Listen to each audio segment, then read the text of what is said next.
Fan connection कैसे करते देखिए।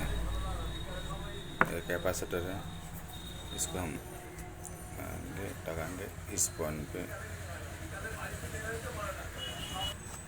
और एक कनेक्शन इस पॉइंट में होगा।